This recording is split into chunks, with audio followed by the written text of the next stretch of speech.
En 2013, Stéphane Bern se lance dans une folle aventure. Restaurer le collège royal et militaire de Thiron-Gardet, dans le Perche d'Eure-et-Loir. Fondé en 1629 et construit par les moines de la congrégation de Saint-Maur, le bâtiment adossé à l'enceinte de l'abbaye de Thiron-Gardet a connu ses heures de gloire à la fin du XVIIIe siècle lorsque Louis XVI décide de faire de l'établissement un collège militaire. Thiron-Gardet devient alors l'un des 12 collèges royaux destinés à la formation des cadets militaires de l'armée française. Malheureusement, au cours des siècles suivants, le bâtiment se détériore lentement et est même parfois en partie démembré. En 2005, le Conseil régional d'Eure-et-Loir rachète le collège royal et militaire, mais l'état de détérioration du bâtiment est tel qu'il est impossible pour la région de l'entretenir correctement et encore moins de le restaurer.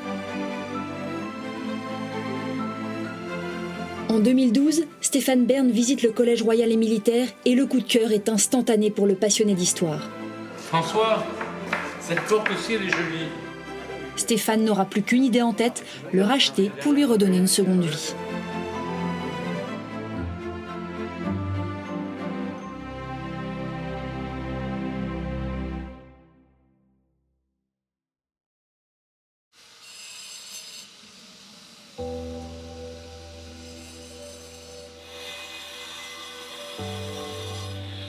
En 2014, c'est le début des travaux.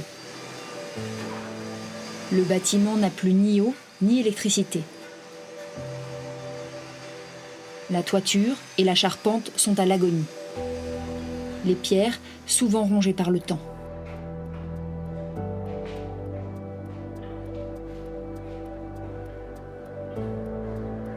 Le bâtiment est néanmoins sur le point d'entamer sa cure de jouvence. Le chantier est colossal.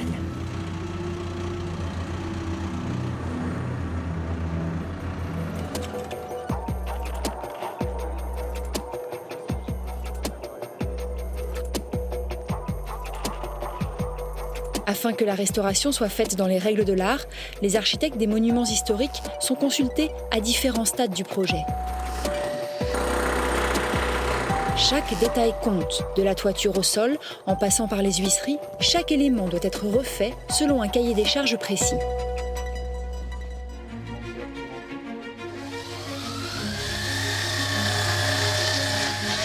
Pour les vitres des fenêtres du collège, c'est par exemple un verre soufflé qui sera choisi. Le même verre que les cadets du collège ont connu au XVIIIe siècle. Pour remettre dans son jus d'origine le collège royal et militaire, l'architecte du patrimoine, Guillaume Trouvé, veille au grain.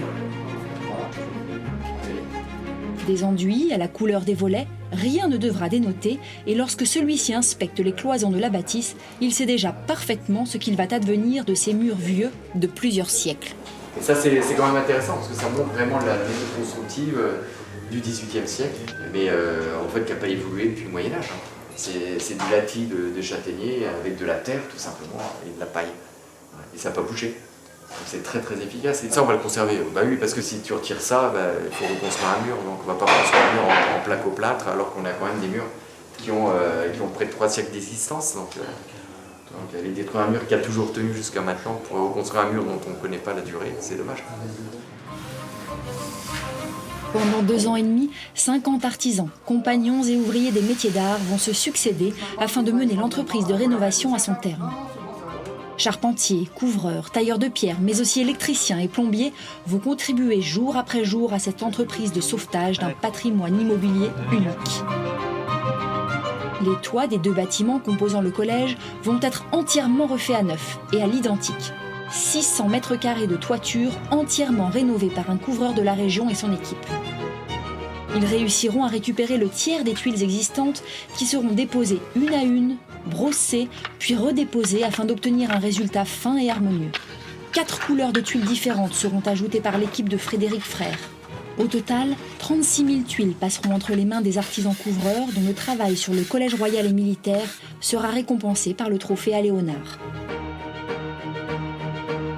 Magnifique ce que vous avez fait. C'est incroyable parce qu'on a vraiment le sentiment que c'est là depuis toujours. Esthétiquement, c'est incroyable. C'est un bon rendu. Ah, c'est formidable. La charpente des bâtiments n'est pas en reste, car après plusieurs siècles de bons et loyaux services, elle est à bout de souffle, affaiblie et usée par le temps.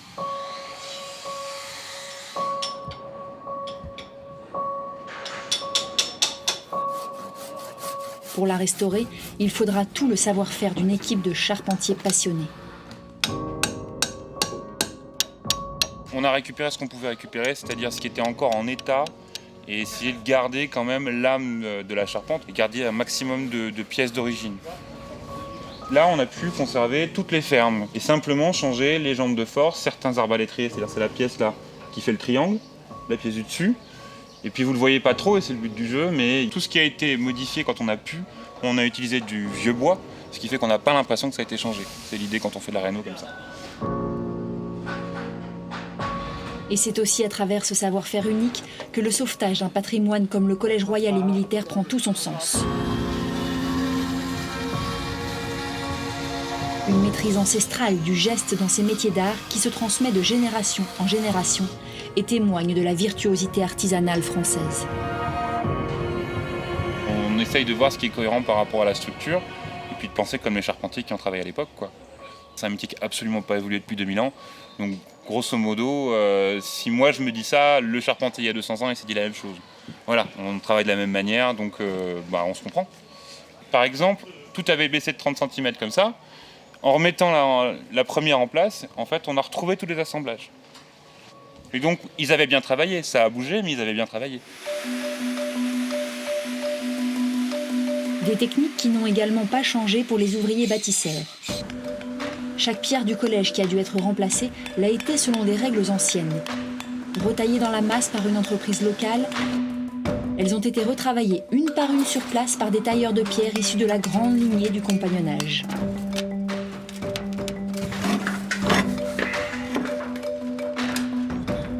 Un jeu d'assemblage minutieux associé à un geste millimétré et millénaire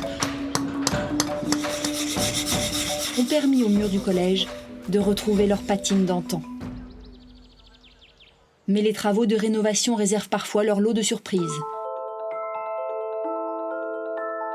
Des siècles après le départ des cadets militaires du Collège royal et militaire, leur passage est toujours perceptible.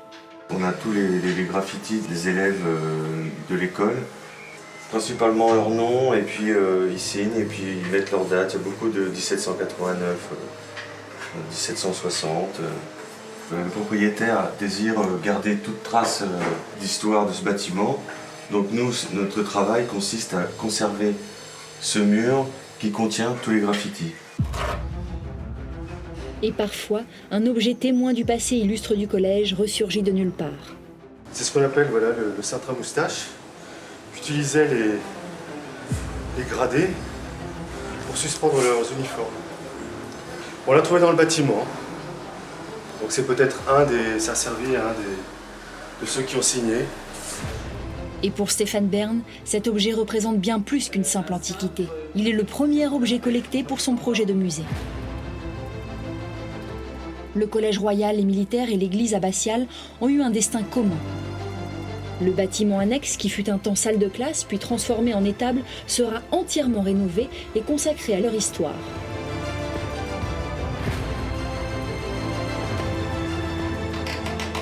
Ce projet culturel double la surface de bâtiment qu'il y a rénové.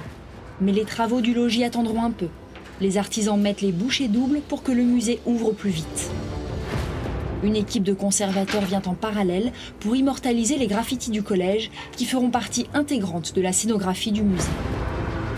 C'est une trace archéologique de l'histoire de l'école et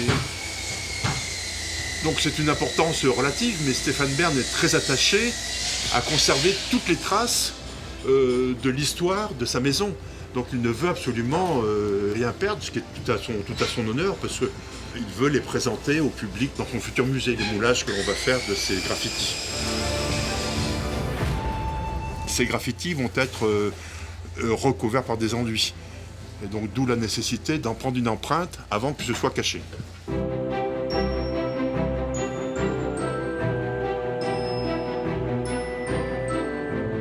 3 ans après sa première visite du Collège royal et militaire, Stéphane Bern inaugure l'ouverture du musée.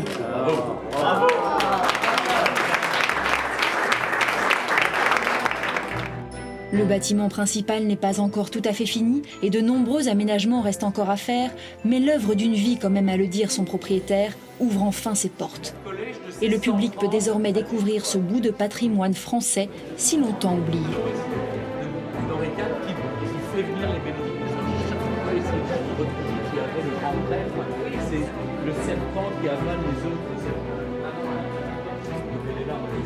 Lorsque Stéphane Bern a racheté au conseil départemental ce lieu, ça a été de l'investissement, ça a été de l'activité économique. Et donc, plus d'une cinquantaine de femmes et d'hommes qui ont travaillé pour restaurer, réhabiliter ce lieu avec des métiers d'excellence, des métiers avec un savoir-faire qui leur est attaché, du jardinier au menuisier en passant par le tailleur de pierre. Et donc tout ça vous montre combien une telle aventure, qui est d'abord une histoire de passion, eh bien, est aussi une entreprise contemporaine qui fait vivre des femmes et des hommes dans notre pays et puis qui redonne un visage à notre passé. L'inauguration du musée est aussi l'occasion de découvrir les jardins du collège. C'est le paysagiste Louis Bénèche qui a eu pour mission de les ressusciter. Dans un souci de cohérence historique, il a voulu recréer les anciennes perspectives de ce jardin à la française, mais 1600 nouvelles plantes, fleurs et arbres ont été aussi replantés. Ces jardins sont eux aussi destinés à être ouverts au public, car pour le nouveau propriétaire, le patrimoine est avant tout une histoire de partage. Tout mon discours, c'est de dire que le tourisme culturel et patrimonial impacte directement l'économie locale.